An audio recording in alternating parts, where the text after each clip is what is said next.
সুপ্রভাত। আমার প্রিয় চতুর্থ শ্রেণীর ছাত্র ছাত্রীরা, আজকে তোমাদের অনুচ্ছেদ রচনা পড়িয়ে বুঝিয়ে দেব। আগের দিন যেটা দিয়েছিলাম বেশ সহজ, সেই জন্য পিডিএফ ফাইল। আজকেও সহজ, তবে একটু বলে নিলে তোমাদের বুঝতে সুবিধা হবে। সঙ্গে সঙ্গে কিন্তু তোমরা লিখে নেবে। কি রচনা? দেখো, মাদার টেরেসা, জীবনীমূলক রচনা। একজন সমাজসেবী, একজন দেশপ্রেমী, একজন মহীয়সী নারী মাদার টেরেসা। তার জীবনের কিছুটা অংশ এখানে তোমাদের জন্য রাখা হলো, কারণ সমগ্র জীবন এই মুহূর্তে বা তোমাদের জন্য জানানো সম্ভব নয়।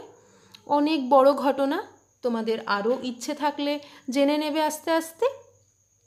আজকে যেটা করব, তোমাদের প্রয়োজন অনুযায়ী ক্লাস 4-এর মতন করে মাদার টেরেসার জীবন সম্পর্কে সংক্ষেপে একটু রচনা। তার আগে বলি, আগের দিন ক্রিয়ার কাল অধ্যায় করিয়েছিলাম, মাঝখানে বোধ পরীক্ষণ করালাম, আবার বইমেলা অনুচ্ছেদ রচনা দেওয়া হয়েছে। পরীক্ষার কিন্তু খুব বেশি দেরি নেই, রচনাগুলো এখন থেকে তৈরি করে নাও। আর আরও একটা কথা, যেটা ক্রিয়ার কাল থেকে যে 10টা বাক্য দিয়েছিলাম, কোন বাক্যটি কোন ক্রিয়ার কাল তোমাদের করতে হতো। অনেকে আমাকে লিখে কপি পাঠিয়েছো চেক করার জন্য। যারা এখনও পাঠাওনি, কাজটা কমপ্লিট করে পাঠিয়ে দেবে। আর এখন কি করবে তোমরা? ব্যাকরণ কপি নিয়ে এসো। ব্যাকরণ কপির মিডিল পৃষ্ঠার পর থেকে খুলে নিয়ে হেডিং করো অনুচ্ছেদ রচনা মাদার টেরেসা। আমি বলছি, তোমরা লিখতে থাকো। তাহলে শুরু করো। যুগোস্লোভিয়ার স্কোপেজ শহরে 1910 সালে জন্মগ্রহণ করেন মাদার টেরেসা। বাল্যকালে তার নাম ছিল অ্যাগনেস। ছোটবেলা থেকেই তিনি ছিলেন ধর্মপ্রাণ।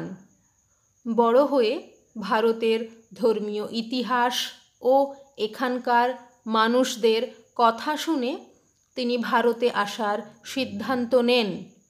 তাহলে তিনি ভারতীয় নন, কিন্তু ভারতীয় মানুষকে ভালোবেসে, ভারতীয় মানুষের সাহায্যের জন্য, ভারতীয় মানুষের দুঃখ কষ্ট দূর করার জন্য তিনি এগিয়ে এসেছিলেন, এই মহান নারী।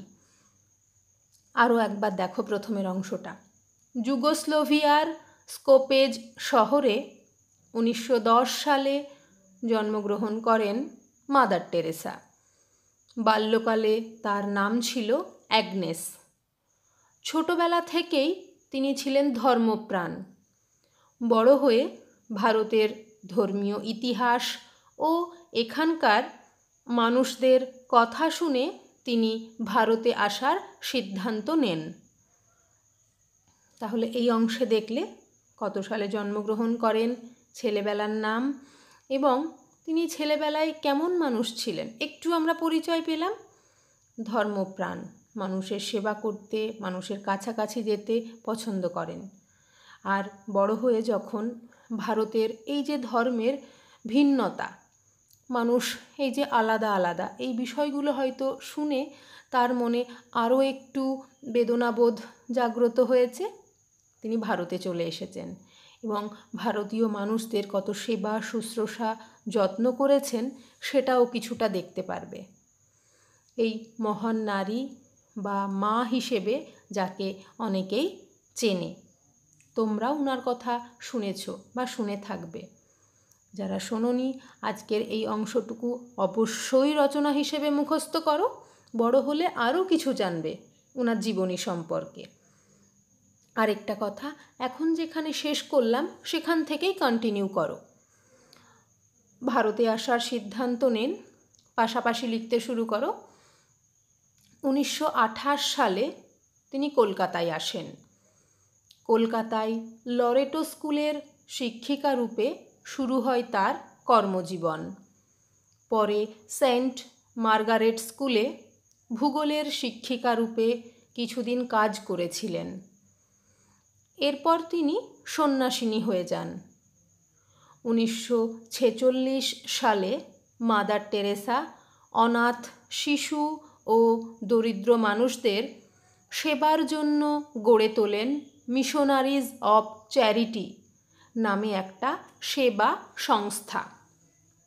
এখানেই দেখো, যেটা আগে বলছিলাম, তিনি দরিদ্র মানুষদের, অসহায় মানুষদের, ছোট ছোট অসহায় শিশুদের সেবা যত্ন করতেন, আর তারই একটা সংস্থা হিসেবে গড়ে তোলেন মিশনারিজ অব চ্যারিটি, যেখানে এই ধরনের দুস্থ মানুষেরা থাকতেন আর তাদের সেবা করত কে? Mother Teresa. আরও একবার দেখো, কয়েকটা সাল আছে, এটা কিন্তু মনে রাখতেই হবে। 1928 সালে তিনি কলকাতায় আসেন। কলকাতায় লরেটো স্কুলের শিক্ষিকা রূপে শুরু হয় তার কর্মজীবন। পরে সেন্ট মার্গারেট স্কুলে ভূগোলের শিক্ষিকা রূপে কিছুদিন কাজ করেছিলেন। এরপর তিনি সন্ন্যাসিনী হয়ে যান। 1946 সালে মাদার টেরেসা অনাথ শিশু ও দরিদ্র মানুষদের সেবার জন্য গড়ে তোলেন মিশনারিজ অব চ্যারিটি নামে একটা সেবা সংস্থা। একজন শিক্ষিকা, তিনি এখনই দেখলাম যে 2টো স্কুলে কাজ করেছেন। তারপরেও তার মনে হয়েছে মানুষের কাছাকাছি আসতে, মানুষের আরও কাছে গিয়ে তাদের যত্ন নিতে, তাদের দুঃখ কষ্ট দূর করতে। সেই জন্য একটা সময় তিনি তার পরিবার পরিজন, চাকরি সমস্ত কিছু ছেড়ে সন্ন্যাসিনী হয়ে সেই সমস্ত অনাথ দরিদ্র মানুষদের পাশে দাঁড়ান, তাদের সেবা করেন, তাদের জন্য মাথার ওপরে ছাদ গড়ে তোলেন। সেটা কি? Missionaries of charity. একই সঙ্গে তোমরা লিখতে থাকবে, এছাড়াও অর্থাৎ মিশনারিজ অব চ্যারিটি ছাড়াও তিনি অনাথ শিশুদের জন্য শিশু ভবন আর কুষ্ঠ রোগীদের জন্য গান্ধী প্রেম নিবাস গড়ে তোলেন। 1979 সালে শান্তির জন্য নোবেল পুরস্কার পান। 1980 সালে তিনি ভারতের সর্বোচ্চ সম্মান ভারতরত্ন উপাধিতে ভূষিত হন। 1997 সালের 5ই সেপ্টেম্বর এই সেবাব্রতী মহীয়সী মহিলার মহাপ্রয়াণ হয়। মহাপ্রয়াণ মানে মৃত্যুবরণ করা। সেবাব্রতী, যিনি অন্যের সেবা করতে ভালোবাসতেন। মহীয়সী অর্থে বিখ্যাত নারীর কথা বোঝানো হয়েছে। তাহলে দেখো, মিশনারিজ অব চ্যারিটির পাশাপাশি তিনি শিশু ভবন, গান্ধী প্রেম নিবাস গড়ে তুলেছিলেন। এছাড়াও আরও অনেক কাজের সঙ্গে তিনি যুক্ত ছিলেন। তিনি আরও অনেক স্কুল তৈরি করেছিলেন, বিভিন্ন চিকিৎসালয় তৈরি করেছিলেন। তবে আমাদের এখানে এইটুকুই থাক, তোমাদের জন্য এইটুকুই ভালো করে তৈরি করো। তাহলে আরও একবার বলে দিই, দেখো, এছাড়াও তিনি অনাথ শিশুদের জন্য শিশু ভবন আর কুষ্ঠ রোগীদের জন্য গান্ধী প্রেম নিবাস গড়ে তোলেন। 1979 সালে শান্তির জন্য নোবেল পুরস্কার পান। 1980 সালে তিনি ভারতের সর্বোচ্চ সম্মান ভারতরত্ন উপাধিতে ভূষিত হন। 1997 সালের 5ই সেপ্টেম্বর এই সেবাব্রতী মহীয়সী মহিলার মহাপ্রয়াণ হয়। আবারও বলছি, এই অনুচ্ছেদ রচনাটা তোমরা একটা প্যারাগ্রাফ হিসেবে লিখবে, একসাথে কন্টিনিউ করবে। কয়েকটা সাল আছে, চেষ্টা করো সেই সালগুলো মনে রাখার, কারণ মাদার টেরেসা সেই সময় বিখ্যাত কাজগুলো করেছেন, স্মরণীয় কাজগুলো করেছেন। তো তিনি যখন ছিলেন কুষ্ঠরোগী, এটাকে ছোঁয়াচে রোগ হিসেবে ধরা হতো, একজনের থেকে আরেকজনের ছড়িয়ে পড়ে। এই রোগ হলে আপনজনও সেই রুগীকে ছেড়ে চলে যেত, কিন্তু মাদার টেরেসা সেই রুগীদের নতুন প্রাণ দেন, তাদের থাকার জন্য বাসস্থান গড়ে তোলেন, তাদের সেবা শুশ্রূষা যত্ন ভালোবাসা দিয়ে তিনি আগলে রাখেন। আর দেখো, অনাথ শিশুদের জন্য শিশু ভবনও তৈরি করেন। তাহলে এই করুণাময়ী মা বা মহীয়সী সেবাব্রতী নারী, তিনি আমাদের ভারতের জন্য, ভারতীয় মানুষদের জন্য কত কিছু করে গেছেন। তাহলে আজকে তোমাদের এই অংশটুকু থাকলো। অনুচ্ছেদ রচনা হিসেবে মাদার টেরেসার জীবনের এই সংক্ষিপ্ত অংশটুকু তোমরা ব্যাকরণ কপিতে লিখে নাও এবং পড়া তৈরি করে ফেলো। যদি মনে হয় একদিনে সম্পূর্ণটা সম্ভব নয়, ভাগ ভাগ করে পড়ো।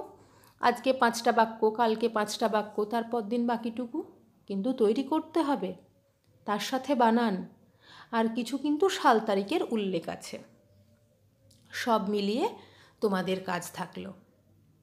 যেটা আমি বারবার বলে থাকি, সকলে বড় হচ্ছ, নিজেদের যত্ন নেবে, সকলে ভালো থাকবে এই পরিস্থিতিতে বিশেষ করে। আর বাড়ির মধ্যেই থেকে পড়াশোনা, খেলাধুলো নিয়ে সময়টা কাটাও। তাহলে পড়া তৈরি করে নেবে, লিখে নেবে বানান সহ। আর আশা করছি কয়েকজন তোমরা লিখে ফেলেছো আমার সঙ্গে সঙ্গেই, তাই তো? এটা অনেকেই করে থাকে, সঙ্গে সঙ্গে লিখে ফেলে, যেটা আমি বুঝতে পারি। খুব ভালো কথা। যারা লিখছো না, চেষ্টা করো, হয়ে যাবে। আজ তবে এই পর্যন্ত। সকলকে অনেক ধন্যবাদ।